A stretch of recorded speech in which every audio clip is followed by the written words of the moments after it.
حیا کا جنازہ یوں بھی نکلتا ہے۔ آج مجھے آپ سب سے ایک دل کی بات کہنی ہے، ذرا غور سے سنیے گا۔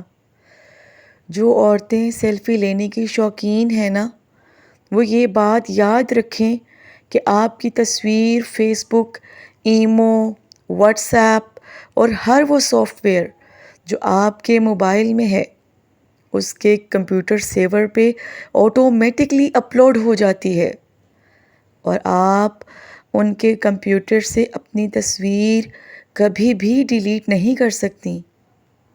تو اس طرح آپ نے اپنے جسم کی نمائش تو خود ہی کر ڈالی، اور حدیث میں ہے کہ دوسروں کو مائل کرنے والی عورتیں جنت کی خوشبو نہیں پائیں گی۔ استغفر اللہ۔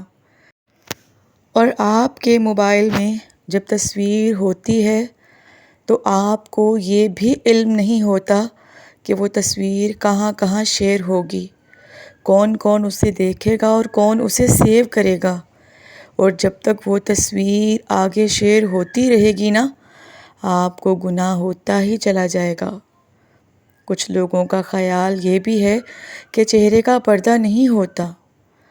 اگر چہرے کا پردہ فرض نہیں ہے، وہ ذرا اس بات پر غور کریں کہ سیدہ فاطمۃ الزہرا رضی اللہ تعالیٰ عنہ کے چہرے کو کسی بھی غیر محرم نے نہیں دیکھا آج تک، تو وہ پھر پردہ کیوں کیا کرتی تھیں؟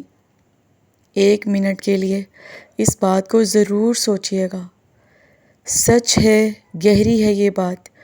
اگر آپ سب کو یہ میرا میسج اچھا لگا ہے تو آگے تک ضرور شیئر کیجیے گا، اور بار بار سوچتے رہیے گا کہ ہم اپنے ہی ہاتھوں سے، اپنے ہی عملوں سے حیا کا جنازہ خود ہی نکال چکے ہوتے ہیں۔ اللہ ہم سب کو ہدایت دے۔ اپنا خیال رکھیے گا۔ اللہ حافظ۔